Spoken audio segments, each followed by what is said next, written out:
Vallabhaneni Vamsi arrest అయిన సంగతి మనందరికీ తెలిసిందే. పాపం అరెస్ట్ అయిన దగ్గర నుంచి కూడా వల్లభనేని వంశీ బెయిల్ తీసుకుని బయటికి రావడానికి విశ్వ ప్రయత్నం చేస్తున్నాడు.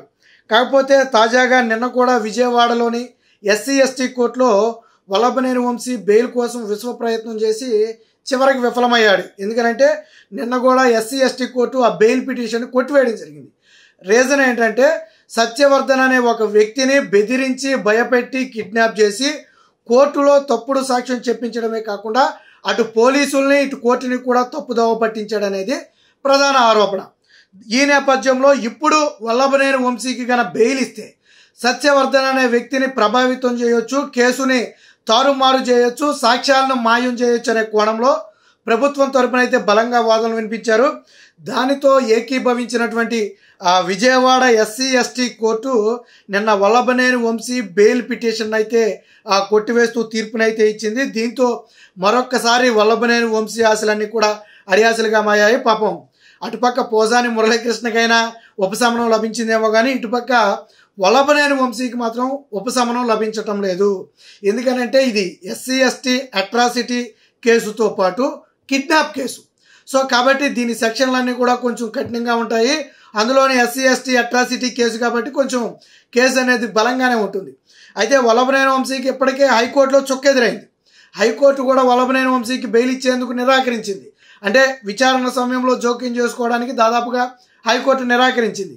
కింది కోర్టులోనే మీరు చూసుకోవాలని చెప్పింది. సో కేసును విచారిస్తుంది ఎవరు? విజయవాడలోని ఎస్సీ ఎస్టీ కోర్టు. మరి ఎస్సీ ఎస్టీ కోర్టు ఏం చేసింది? ప్రస్తుతం వల్లభనేని వంశీకి బెయిల్ ఇవ్వాలా వద్దా అనే దాని మీద జరిగిన వాదోపవాదాలు పరిశీలిస్తే ప్రభుత్వం తరపున ఒక వాదన బలంగా పెట్టారు. వల్లభనేని వంశీ అనే వ్యక్తి పలుకుబడి ఉన్నటువంటి వ్యక్తి, రాజకీయ నాయకుడు, గతంలో ఎమ్మెల్యేగా చేసినటువంటి వ్యక్తి. ఇప్పుడు గన ఆ వ్యక్తికి బెయిల్ ఇస్తే ఆ వ్యక్తి బయటికి వెళితే సత్యవర్ధన్ అనే వ్యక్తికి మరొకసారి ప్రాణహాని ఉంటుంది. ఆ వ్యక్తిని భయపెట్టవచ్చు, బెదిరించవచ్చు, కేసుని తారుమారు చేయొచ్చు. ఎందుకంటే సత్యవర్ధన్ అనే వ్యక్తి ఇచ్చినటువంటి వాంగ్మూలం ఆధారంగానే ఈరోజు వల్లభనేని వంశీ మీద కేసు నమోదైంది. అదే మళ్ళీ వల్లభనేని వంశీ బెదిరించో భయపెట్టో దీన్ని వాపసు తీసుకుంటే కేసు అంతా పక్కదారి పడుతుంది.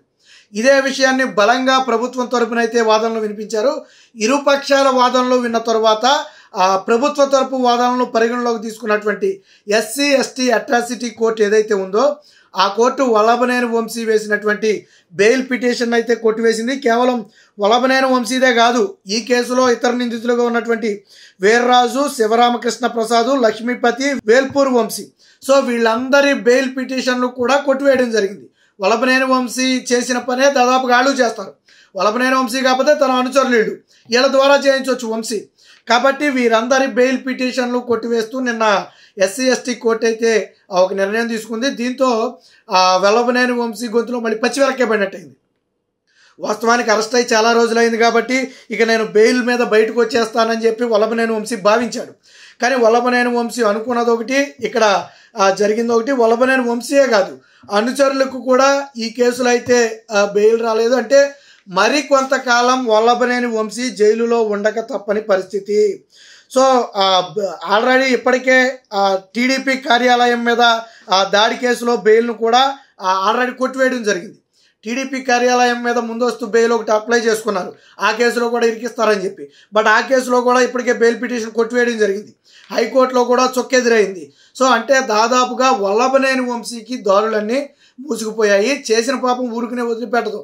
ఆ రోజు వల్లభనేని వంశీ తెలుగుదేశం పార్టీ భిక్షతో ఈరోజు రాజకీయ నాయకుడిగా ఎదిగి నిన్నగాక మొన్నటి వరకు మొన్న 2019 ఎన్నికల్లో కూడా తెలుగుదేశం పార్టీ మద్దతుదారులతో గెలిచి తెలుగుదేశం పార్టీ సింబల్ మీద గెలిచి తర్వాత అదే తెలుగుదేశం పార్టీ మీద తీవ్ర స్థాయిలో విమర్శలు చేయడం. పార్టీలు మారటం అనేది సహజం, దాని గురించి విమర్శించక్కర్లా.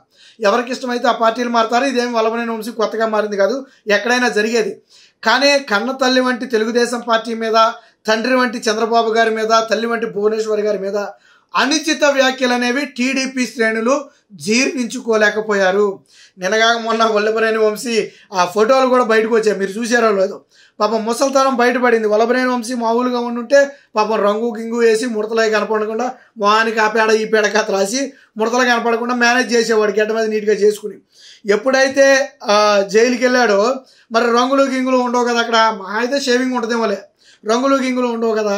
దాంతో ఏమైంది, వల్లభనేని వంశీ ఒరిజినల్ రూపం బయటపడింది. ఇదే వల్లభనేని వంశీని పాపం జగన్మోహన్ రెడ్డి అందగాడు అని చెప్పి రాష్ట్ర ప్రజలకు పరిచయం చేయడం ఓట్ల కోసం. మరి వాళ్ళ గన్నవరం అందగాడు. అందుకని ఇప్పుడు సోషల్ మీడియాలో కూడా ఏం జరుగుతుంది, గన్నవరం అందగాడి అసలు రూపం ఇదని చెప్పి సోషల్ మీడియాలో ట్రోల్స్ కూడా నడుస్తున్నాయి. ఏదేమైనా మొత్తంగా వల్లభనేని వంశీకి దాదాపుగా కోర్టులో బెయిల్దారులు మూసిపోయాయి. మరికొంతకాలం పాటు మరొక 2 వారాల పాటు వల్లభనేని వంశీకి అయితే బెయిల్ వచ్చే అవకాశం లేదు. ఆల్రెడీ హైకోర్టులో కూడా ఎదురు దెబ్బ తగిలిన నేపథ్యంలో ఇప్పుడు ఏమీ చేయలేని పరిస్థితి. అదే కింది కోర్టు కొట్టేస్తే పైకోర్టుకి వెళ్ళొచ్చు, బట్ పైకోర్టులో కూడా ఎదురు దెబ్బే తగిలింది. అక్కడి నుంచి సుప్రీంకోర్టుకి వెళ్ళినా ఎదురు దెబ్బే తగులుతుంది. ఎందుకంటే హైకోర్టే ఈ సమయంలో మేము జోక్యం చేసుకోలేము, ఏదైనా ఉంటే మీరు కింద కోర్టులో చూసుకోమంది. కింద కోర్టు అంటే విజయవాడ SC/ST కోర్టు. ఇప్పుడు నిన్న బెయిల్ పిటిషన్ కొట్టేసింది కూడా ఆ కోర్టే.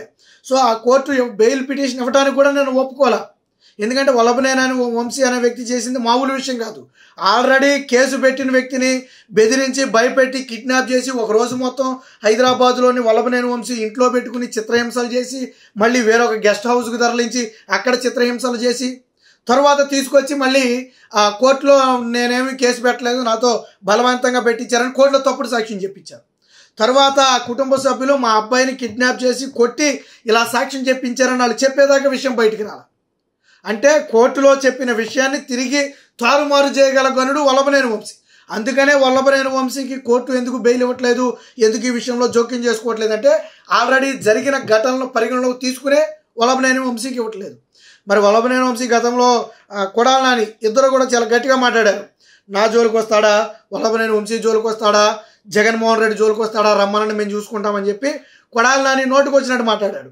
మరి ఇప్పుడు కొడాలి నానికి నోరేమేగలుగుతా పాపం వల్లభనేని వంశీ జైల్లో ఉంటే చూడటానికి కూడా పోలా. అది అధికారికంగా అయితే ఎక్కడా పోలా, అనధికారికంగా ఏదైనా దొడ్డిదారిని వెళ్ళి చూస్తే మనకు తెలియదు. కానీ అధికారికంగా వల్లభనేని వంశీని కలవటానికి కూడా కొడాలి నాని వెళ్ళా. ఎందుకు వెళ్ళాలా మరి? అసలు కొడాలి నానే కదా వల్లభనేని వంశీని ఈ రకంగా చేసి పార్టీ నుంచి బయటికి తీసుకెళ్ళిపోవడమే కాకుండా చంద్రబాబు గారి మీద తీవ్ర విమర్శలు చేయించింది కొడాలి నాని. సో ప్రస్తుతానికి కొడాలి నాని కూడా హాస్పిటల్లో ఉన్నాడు అనుకోండి, అది వేరే విషయం. సరే, ఇప్పుడు హాస్పిటల్లో ఉన్నాడు కాబట్టి కొడాలి నాని గురించి మనం ఎక్కువగా మాట్లాడటం కూడా బాగోదు. కాకపోతే ఆ గ్యాస్ట్రిక్ సమస్యను కొంతమంది అంటున్నారు, లేదు గుండె సమస్య కూడా ఉందని కొంతమంది అంటున్నారు. సరే, విషయం ఏదైనప్పటికీ కూడా అనారోగ్యంతో హైదరాబాద్లోని AIG హాస్పిటల్లో చేరినట్టుగా స్వయంగా కొడాలి నానికి చెందినటువంటి అనుచరులే స్వయంగా ఒప్పుకున్నారు. సరే, రేపో మాపో బయటకు వస్తాడు, వచ్చిన తర్వాత ఈ కేసుల విషయంలో అరెస్ట్ కాక తప్పని పరిస్థితి అనుకోండి.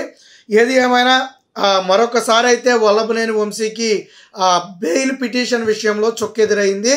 ఎంతో ఆశగా బెయిల్ పిటిషన్ వస్తుందని భావించినప్పటికీ నిన్న విజయవాడ SC/ST కోర్టు వల్లభనేని వంశీతో పాటు మరొక 4 బెయిల్ పిటిషన్లు మాత్రం పూర్తి స్థాయిలో కొట్టివేసింది. అంటే ఇప్పుడు ప్రస్తుతానికి మళ్ళీ బెయిల్ పిటిషన్ వీళ్ళు వేసుకోవాలన్నా మినిమం సమయం ఉంటుంది. వన్స్ ఒకసారి బెయిల్ పిటిషన్ కొట్టేసిన తర్వాత వెంటనే పిటిషన్ వేయాలంటే కొద్ది సమయం ఉంటుంది. అంటే అట్లీస్ట్ కనీసం నాకు తెలిసి 2 వారాల వరకు వల్లభనేని వంశీకి బెయిల్ దొరికే అవకాశమే లేదు.